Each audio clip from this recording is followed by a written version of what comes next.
Di dalam sebuah penjara, ada seorang tahanan yang aneh. Dia memanjat dinding setiap hari, hanya untuk melatih kekuatan tubuhnya. Orang lain bersantai, dia angkat berat. Orang lain istirahat, dia latihan pukul. Serta latihan push up dan pull up. Angkat kayu selalu pilih yang paling berat. Hari hujan selalu latihan lari.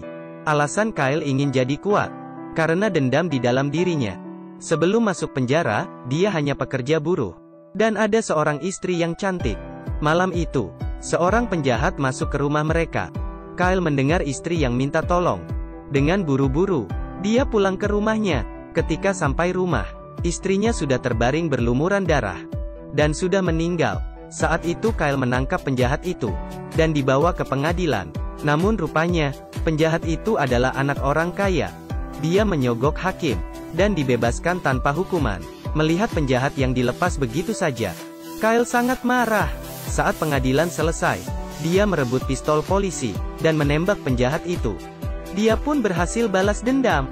Namun setelah itu, hal menjadi rumit. Dia dipenjara seumur hidup dan dikurung di penjara yang paling sadis. Tahanan di sini sangat ganas. Mereka memukul dan membunuh orang. Dan polisi di sini mata duitan. Tahanan yang baru masuk, barangnya akan diperas hingga habis. Seorang polisi melihat cincin pernikahan Kyle. Dia tidak kasih. Namun dia pun dipukul, lalu direbut cincinnya. Di dalam penjara ada tahanan mesum, Andre. Suka mengganggu orang lemah. Billy tahanan yang baru masuk bersama Kyle. Sering diganggu oleh Andre. Namun polisi pura-pura tidak tahu. Karena Andre memberikan uang. Malam itu, Billy yang disiksa berteriak dengan kuat.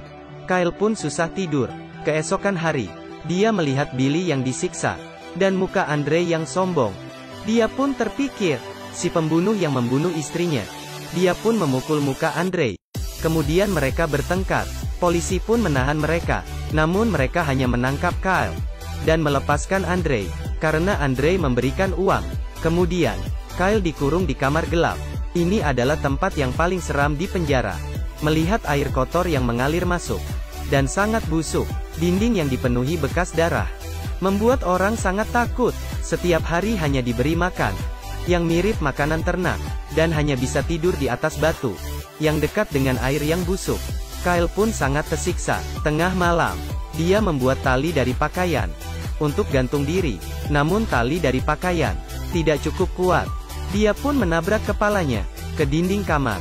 Dia pun sangat pusing. Saat itu, seekor serangga terbang mendekati Kyle yang lemas. Lalu serangga terbang ke arah mangkuk makanan. Kyle pun mengambil mangkuk. Serangga pun menghinggap di sendok, seperti memberitahunya, makanlah agar bisa hidup. Saat itu juga, Kyle terpikir istri baik yang sudah meninggal. Dia kembali semangat untuk bertahan hidup. Dia pun makan makanan di mangkuk.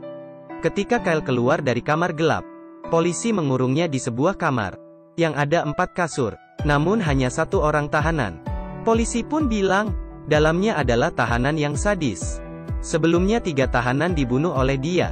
Jika kamu tidak ingin mati, kasih saya uang, akan diganti kamar. Lalu Kyle pun dimasukkan ke dalam. Dia melihat seorang pria hitam yang seram. Kyle pun ketakutan. Keesokan hari dia menemui polisi. Dia pun memberikan semua uangnya agar diganti ke kamar lain. Namun polisi bilang uangnya tidak cukup. Kyle pun sadar dirinya ditipu. Namun dia hanya bisa diam. Dia pun mengetahui bahwa ada 3 geng di dalam penjara itu yang sering berkelahi, dan Andre yang dulu dia pukul adalah tangan kanan salah satu geng dan seorang jagoan tinju. Benar, di penjara ini ada pertandingan tinju. Yang menang akan semakin naik daun. Yang kalah akan mati di tempat. Polisi dan kepala polisi pun tahu.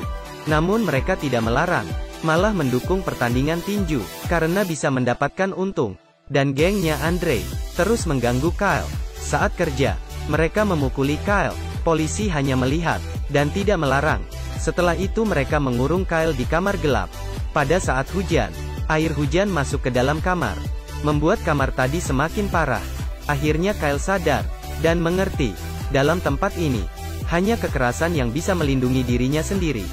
Dia mulai latihan, tiap hari manjat dinding, push up dan latihan tinju, angkat kayu yang berat, latihan lari.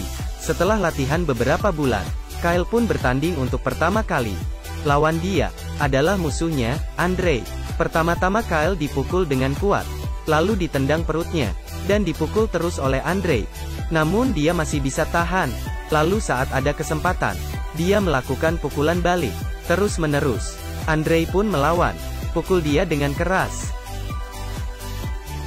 Namun saat Andre bangun kembali, Kyle terus dipukuli. Andre pun melempar dia dengan kuat, dan terjatuh keras di tanah.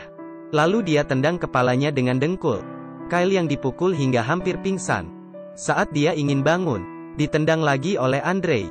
Lalu Andre menyeret dia, dan menabrak tiang besi dengan keras.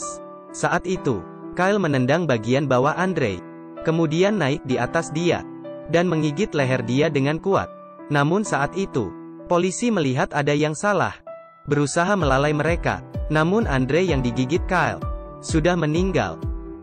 Melihat Kyle, polisi dan tahanan, serta ketua geng, semuanya pun terkejut. Mereka melihat sendiri Kyle yang menggigit leher lawannya, dan suara teriakan yang seperti binatang buas. Tidak ada yang berani mendekatinya. Dari saat itu, Kyle menjadi jagoan tinju yang baru. Cara dia bertarung, jika dipukul sekali, ditahannya, kemudian membalas dengan 4, 5, 6 pukulan, hingga lawannya terjatuh. Dan aturan tinju adalah, yang kalah akan mati. Jadi Kyle membunuh banyak lawan. Dia pun semakin naik daun. Dia memotong rambutnya, dengan gaya yang keren, seperti seorang ketua geng, yang dulunya sering dipukul, sekarang sudah menjadi kuat. Namun seseorang berbeda dengan Kyle. Dia adalah Billy. Dia hanya bisa kabur dari kekerasan di dalam penjara. Beberapa kali kabur, namun ditangkap lagi. Namun tidak putus asa. Hari itu, dia membuka pintu dengan kunci yang dia curi. Dan saat dia ingin mengambil gapit, polisi menemukan dia. Kali ini Billy disiksa dengan sadis. Polisi mengurungnya dengan pria yang kuat, dan disiksa hingga hampir mati. Sebelum Billy meninggal dia bilang, jangan berubah menjadi orang yang mereka inginkan. Kyle pun menyadari kesalahan dia. Dia mulai menolak kekerasan. Dalam satu pertandingan tinju, lawannya adalah tahanan yang membunuh Billy. Kyle langsung menyerah diri. Walaupun dipukul lawan, dia tidak membalas. Hal ini membuat ketua polisi merasa sangat malu di depan tamunya. Dia memerintah polis menangkap Kyle, kemudian diikat, dan memaksa dia untuk bertinju. Jika tidak, maka akan mati di situ. Beberapa hari berlalu, Kyle dijemur di bawah matahari, dan dimandikan di bawah hujan. Kyle pun semakin lemas. Namun dia tidak menyerah. Semua tahanan lain terharu dengan semangat penolakan dia. Mereka pun mulai mengerti. Semua pertandingan tinju di dalam penjara, pemenangnya hanya ketua polisi. Para tahanan hanya sebagai korban. Jadi semua geng pun sepakat untuk tidak mengikuti pertarungan tinju. Kepala polisi pun sangat marah. Dari semangat Kyle, akhirnya penjara menjadi damai, dan polisi tidak berani membunuhnya. Jika dia dibunuh, dia akan menjadi pahlawan. Kyle pun akhirnya dilepas. Ketua polisi pun berencana membunuh dia, namun bukan dilakukan oleh polisi. Dia melepaskan seorang tahanan. Dia bertubuh besar, seperti seorang raksasa. Dia melepaskan ikatan dan mulai menyerang, serta memukuli Kyle hingga hampir cacat, dan mencekiknya hingga hampir mati. Pada saat itu juga, Kyle berusaha memukul pintu besi. Raksasa yang mendengar suara itu pun melepaskan tangannya. Rupanya, setiap Kyle dikurung di kamar gelap, dia mendengar orang sebelah mengetuk dinding. Dia pun akan membalas dengan ketukan. Dan akhirnya, mereka pun menjadi teman misteri. Dan dia adalah si raksasa. Si raksasa tidak pintar, namun dia mengenali Kyle, dan memegang muka Kyle. Ketua polisi pun sangat bingung. Dia memerintah bawahan menembak si raksasa. Si raksasa demi melindungi Kyle, dia menahan tembakan dan menyerang polisi, hingga mereka terluka parah. Dengan sisa tenaga, dia membuka pintu penjara, dan akhirnya terjatuh. Tahanan yang marah pun keluar, dan menyerang polisi. Kemudian kekacauan dimulai. Mereka merusak, membakar dan kabur penjara. Akhirnya polisi mengerahkan tim khusus untuk menembak mereka, dan menahan mereka. Pada kekacauan kali ini, Kyle bertemu dengan tahanan pria hitam itu. Rupanya dia bukan pembunuh sadis.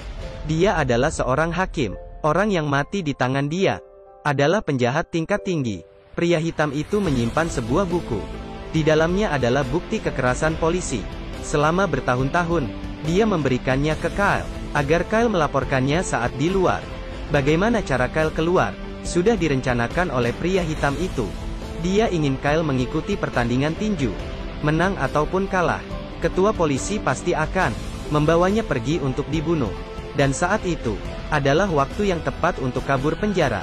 Akhirnya Kyle mengikuti pertandingan tinju. Lawannya adalah orang yang membunuh Billy. Kali ini dengan kekuatan penuh. Kyle melawan dia, lalu dilempar ke tiang kayu. Dan berhasil membalas dendam untuk Billy. Dan Kyle pun dibawa pergi.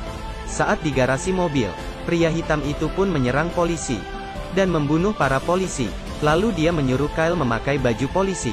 Dan pergi menggunakan mobil ketua polisi. Namun pria hitam itu tidak pergi. Dia masih ada hal penting yang harus diselesaikan.